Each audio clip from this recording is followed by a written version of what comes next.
एक आदमी होता है जो अपनी पत्नी का पीछा करते करते वहाँ जाकर पहुँच जाता है जहाँ उसकी पत्नी काम किया करती थी।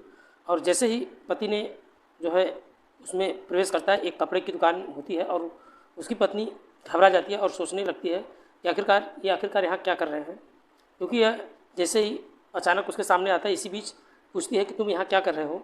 तो उसने कहा कि तुम कहती हो कि मैं फैक्ट्री में काम करता हूँ, लेकिन तुम यहाँ कपड़े की दुकान पे क्या कर रही हो। जैसे ही पत्नी ने ये बात सुनी, पत्नी कहती है कि मैं तुम्हें समझाने की कोशिश करती हूँ, बस तुम शांत हो जाओ और शोर मत मचाओ। जैसे ही वह शोर मचाने लगता है, पत्नी को अजीब लगता है और पत्नी कहती है कि जो दुकान के मालिक होते हैं उसने कहती है कि इन्हें शांत कराने की कोशिश करिए, लेकिन जो पति होता है वो शांत नहीं होता और वो चिल्लाता रहता है। दुकान के ऊपर एक और दुकान थी जो दूसरे दुकान के ऊपर पहुंच जाता है और जो पति को समझाने की कोशिश कर रहे थे, लेकिन तभी पति का गुस्सा था वो लगातार बढ़ता ही जा रहा था। और इसी बीच एक लोहे की राड जिसमें बहुत ताकत के साथ बहुत ज़ोर से उस व्यक्ति को मारा जाता है, लेकिन जैसे ही उस व्यक्ति को लगता है उसने बाद वो बेहोश गिर जाता है। और वो व्यक्ति जब बेहोश होकर गिर जाता है, उन्हें डर लगता है कि कहीं ना हो ये मर चुका है, या इस तरीके से उनके दिमाग में चल रहा था। लेकिन फिर उनके मन में डर भी रहा था कि ऐसा ना हो, वो घबरा जाते हैं। और साथ ही उसने जो है उसकी पत्नी है वो भी डर जाती है और उससे भी जो है होश आ जाए तो वो बात पुलिस तक पहुंच जाएगी, जब मामला फिर से जो है जेल अदालत तक पहुंच जाएगी। लेकिन इसलिए हमें इसे रास्ता से खामोश करना होगा, उन्होंने शांत करना होगा। लेकिन इसी बीच एक रस्सी से जो है उसका गला घोट दिया जाता है और गला घोट कर उसकी हत्या कर दी जाती है। और यह सोच कर शायद या कभी कपड़े को जो इसी बीच वाले जो कपड़े वाले थे वो इस लाश को ले जाकर एक बाइक पर रख देते हैं, यानी एक कपड़े में रखने के बाद वो शहर की इधर उधर घूमते रहते हैं, लेकिन ताकि उस लाश को ठिकाने लगाया जा सके। लेकिन जब लाश को ठिकाने लगाने की कोशिश की जा रही थी तो लाश को ठिकाने लगा कर जरूर पाते, लेकिन पूरी मात्रा में वो लगा नहीं पा रहे। लेकिन पुलिस इस घटना का खुलासा किया तो लोगों को यकीन नहीं हो रहा था कि एक ऐसी महिला जो बुढ़ापे में किसी व्यक्ति के इश्क में प्यार में पागल हो जाएगी, लेकिन वो अपने ही इश्क को बनाए रखने के लिए उसने अपने पति को बहुत ही बुरी तरीके से उसे मौत दे देती है। और इस घटना का खुलासा उस दिन होता है जब जिस दिन उत्तर प्रदेश के मेरठ में सौरभ राजपूत का हत्याकांड का खुलासा हुआ। और इसी तरह साहिल शुक्ला के अपनी प्रेमी और नाम उसका मुस्कान रस्तोगी होता है, उसके साथ ही मिलकर सौरभ राजपूत की हत्या और इस हत्या का खुलासा हो जाता है। जब लोग जयपुर के इस हत्याकांड और मेरठ के हत्याकांड के आसपास में जोड़कर जब लिंक देखा जाता है तो ये कह देते हैं कि ये जमाना चल रहा है कि महिला क्या करें, जिसमें अपने पतियों का किसी तरह से बेरहमी से मौत की घाट उतार रही हैं। नमस्कार, आदाब, सत श्री अकाल। भदोही प्लस में आप सबका स्वागत है। मैं आपका दोस्त अमित कुमार। आज हम सच्ची घटना का जिक्र करने वाले हैं। दरअसल सच्ची घटना शुरू होती है जयपुर के राजस्थान प्रदेश राजधानी जयपुर की, जहाँ एक हाईवे है और हाईवे में एक रिंग रोड होता है और रोड के पास ही एक इटावा का पुलिया होता है। दरअसल वाहन पर आकर रुकता है और जिस वाहन पे एक राहगीर व्यक्ति बैठा हुआ था वो काफ़ी देर से कोशिश कर रहा था कि जब वो वाहन से रुके, अब वो गाड़ी से उतरकर वो जाकर टॉयलेट करे, क्योंकि टॉयलेट को लेकर वो बहुत ज़्यादा परेशान था। और तारीख थी 16 मार्च 2025, दोपहर लगभग 1:30 के आसपास का वक्त रहा होगा। जब गाड़ी रोकी जाती है तो राहगीर उतरता है, उतरने के बाद वो टॉयलेट करने लगता है। जब टॉयलेट कर रहा था उसकी नज़र पड़ती है सामने से, कुछ ऐसे लग रहा था जैसे कुछ जल रही है, कुछ चीज़ जल रही है, लेकिन एक आदमी का सर जैसा दिखता है। और जब टॉयलेट करने के बाद उसके पास जाया जाता है और पास जाने के बाद जैसे वो देखता है तो उसके चीखें निकल जाती है। और वो वाहन में जो उसमें काफ़ी लोग थे वो भी जो है अजीब सा, उन्हें जो है बड़ा आदमी था लेकिन वो गाड़ी के अंदर बैठा था। तभी वो चीख और चिल्लाने की आवाज़ सुना और गाड़ी से बाहर निकलता है और टॉयलेट करने के लिए वो भी चीख रहा था, चिल्ला रहा था आखिरकार इससे क्या हो गया, लेकिन कहीं दिमागी रूप से पागल तो नहीं हो गया। ऐसे में जब जाकर लोगों को चिल्लाने लगते हैं, चीखने लगते हैं, चिल्लाने, क्योंकि उन्हें अपनी आंखों से एक ऐसे लाश देखा था जिस लाश में भारी मात्रा में जल चुकी थी, लेकिन उसका जो सर था वो काफ़ी हद तक ठीक था। इसी बीच पुलिस को सूचना दी जाती है और पुलिस जब मौके पे पहुंच जाती है, नज़दीकी पुलिस स्टेशन, उसका नाम मुहाना पुलिस स्टेशन, को सूचना दी जाती है। यहाँ पे SHO उदय सिंह यादव अपनी टीम के साथ मौके पर पहुंच जाते हैं और आने के बाद जांच पड़ताल शुरू कर दिया जाता है। लेकिन प्रथम दृश्य में ऐसा लग रहा था जैसे किसी व्यक्ति को पहले हत्या की गई और यहाँ से दूसरी हत्या करने के बाद लाश को यहाँ जलाया गया है, जलाने की कोशिश की गई, लेकिन ऐसे में पूरी मात्रा से जो लाश थी वो जल नहीं पाई। आखिरकार ये कौन है, ये काम करने वाला, या यूँ कही कि जो व्यक्ति है कौन है। पुलिस के दिमाग में बहुत सारे सवाल उभर रहे थे। इसी बीच डाक पार्ट को बुलाया जाता है और SFL की टीम भी बुलाई जाती है और साथ ही एक जांच पड़ताल बढ़ाए जाते हैं और आसपास के जितने भी लोग होते हैं उनसे पूछताछ करने की कोशिश की जाती है। और हर स्थिति में पुलिस के पास कोई रास्ता, कोई सबूत नहीं था, लेकिन पुलिस करे तो क्या करे। आखिरकार इस लाश को पोस्टमार्टम के लिए जब भेजा जाता है तो पोस्टमार्टम में पता चलता है कि किसी रस्सी से गला घोट कर इनकी हत्या कर दी गई है। और इस लाश को जो रखा जाता है और महात्मा गांधी हॉस्पिटल के मोर्चरी अंदर जब पुलिस ने ये व्यक्ति की शिनाख्त करने की कोशिश कर रही थी तभी अखबार और सोशल मीडिया के माध्यम से अलग अलग प्लेटफॉर्म पर हर जगह सूचना वायरल होने लगती है। मरने वाला व्यक्ति कौन है और इसके बारे में पता चल सके। अभी अलग यानी 17 मार्च 2025 को सारगनेर का रहने वाला एक लड़का जिसका नाम देवीलाल होता है, देवीलाल थाने पहुँचता है और थाने के जाने के बाद कहता है कि मुझे जो है SFO साहब पुलिस जो मुलाकात करनी है। और पुलिस वाले जब कहते हैं कि SFO साहब जो है बहुत ज़्यादा बिजी हैं और आपको पता नहीं कि बताइए हमें क्या बात करनी है, वो बार बार एक ही बात कह रहा था कि मुझे सिर्फ उन्हीं से बात करनी है। ये बात जब देवीलाल पहुँच जाता है और वहाँ जो है कहने के बाद वो साहब वो जो है सारनेर का एक रहने वाला जो उसके चाचा होते हैं, उसका लगभग 40 साल उम्र होता है और उनका नाम धन्नालाल होता है। धन्नालाल 15 मार्च 2025 की शाम लगभग 4 बजे के आसपास अचानक घर से निकल जाते हैं और घर से निकलने के बाद वो लापता हो जाते हैं।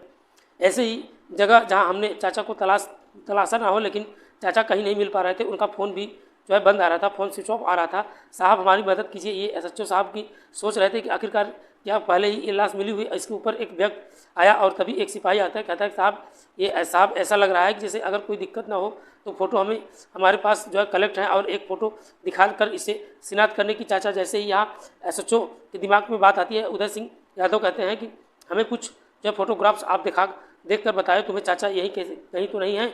नहीं देखने के बाद फ़ोटो देखने के बाद जो लड़का वो देवीलाल वो जो है दहाड़ मार कर रोने लगता है और चीखने चिल्लाने लगता है। पुलिस समझ जाती है इसकी लाश अभी एक दिन पहले मिले, लेकिन 16 मार्च 2025 को 1:30 के आसपास ये लाश इसके चाचा जिसका नाम धन्नालाल होता है, धन्नालाल के बारे में पता चलता है कि वो मुहाड़ा मंडी सब्जी बेचने का काम किया करते थे। 15 मार्च 2025 की शाम लगभग 4 बजे लापता है और उनसे पूछा जाए उनके बारे में कोई जानकारी नहीं जुटाई जाती है। और जब कोशिश जो है की जाती है तो पता चलता है कि इनकी पत्नी उसका नाम गोपाली देवी, गोपाली के 4 बच्चे और 4 बच्चे की 3 बेटियां और एक बेटा होता है। शादी हो चुकी है, एक बेटा घर पर सिर्फ 2 बेटियां और एक बेटा रहता है। पत्नी गोपाली देवी यह वाली बात सूचना दी जाती है और घर वाले परिवारजन जो खानदान थे वो लोग सब लोग आते हैं और सीधे पहुंच जाते हैं और मोर्चारी महात्मा गांधी हॉस्पिटल के मोर्चारी पर जब ये शव उनको दिखाने की सबका रो कर बुरा हाल हो जाता है। लेकिन सबसे ज़्यादा रोई गोपाली देवी ने अपने बच्चों को रो कर, आखिरकार उन्हें काफ़ी टाइम से ढूंढ रही, ये पता नहीं चल पा रहा था मिलने और इस रूप में हमारे क्या होगा, इससे सारे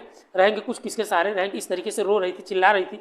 बातें कुछ पुलिस को संतुलन टाइप लग रही थी, लेकिन ज़रूरत थी जल्द से जल्द हम इस घटना के बारे में खुलासा करें। लेकिन पुलिस जब इस घटना के बारे में जो है कई टीम गठित किया जाता है और टीम गठित करने की कोशिश कर रही थी, कम से कम समय इस घटना का खुलासा होना चाहिए, क्योंकि पुलिस ने इस इलाके में जितने भी CCTV को खंगालना शुरू कर देती है, आसपास के लोगों से बातचीत करना शुरू कर देती है। वहाँ पे कोई मिल नहीं रहा और एक बाइक जो होती है जो लगातार चक्कर काट रही थी, पर एक बाइक पे एक आदमी बैठा हुआ जिसका नाम वो हेलमेट लगाया था, एक सफ़ेद रंग के गट्टे में कुछ प्लास्टिक थी जिसके पीछे एक महिला जो है एक बड़ा सा सूटकेस लिए और ये कौन था जिसके बारे में जानकारी जुटाई जा रही थी। दरअसल जो बार बार चक्कर काट रहे थे, इन चक्कर काटने का मामला समझ में नहीं आ रहा था और रास्ता वो भटक जाते हैं, इसके चेहरे पर दिखाई नहीं दे रहे थे और बाइक पर जो नंबर था वो भी नंबर पता नहीं चला आखिरकार ये बाइक कहाँ है और किसकी नाम पे चल रही है। जब बाइक वो जब सागनेर के एक सकंदोवाली के गली का एक सिकंदोवाली में एक श्री श्याम फैशन नाम का एक दुकान होता है और दुकान का एक मालिक होता है जिसका नाम दीनदयाल होता है। दीनदयाल कुशवाहा की उम्र लगभग 30 साल होती है और वो सबसे बड़ी इसी बात पहुंच जाती है और क्योंकि एक प्राइम सेक्टर जो पुलिस के पास कोई नहीं था वो लीड मिल जाती है और ये घटना वो पुलिस ने जैसे ही जो है भूसे और ढेर कई सुई तलाशना करना शुरू कर देती है। लेकिन कत लगा जाए क्योंकि पुलिस ने इस सवाल का तलाश करना चाहते थे, उसके बारे में लगातार कोशिश भी कर रहे थे, लेकिन पुलिस की जो टीम थी वो कई टीम अलग अलग क्षेत्रों में काम कर रही थी। आखिरकार ये बाइक पे सवार जो मिली जाती है इससे पूछा जाता है तुम्हारे बाइक के पीछे एक महिला बैठी की थी, आखिर वो कौन थी, उसका नाम क्या था। उसमें इधर उधर बातें करने लगता है, लेकिन पुलिस ने जब सख्ती से पेश आ जाती है तो बताता है उस महिला का नाम गोपाली देवी है। वो सन्न रह जाते हैं इसलिए उन्हें, क्योंकि वो नाम पहले ही सुन चुके थे। दरअसल यह नाम था धनलाल। पत्नी जो गोपाली देवी का नाम पूछने पर वहाँ पर उसे मुलाकात करने और जब पुलिस इस बारे में दुकान के मालिक होता है दीनदयाल कुशवाहा से जब जबरदस्त पूछा जाता है तो आखिरकार इस महिला को बुलाया जाता है। बुलाने के बाद देखकर इस हैरान रहे, क्योंकि वो रो कर दिन और 2-3 से काफ़ी जो पति से अचानक गायब होने के बाद उसका जो लाश था मिलने के बाद लगातार वो रही थी, चिल्ला रही, लेकिन बाइक के पीछे बैठा जो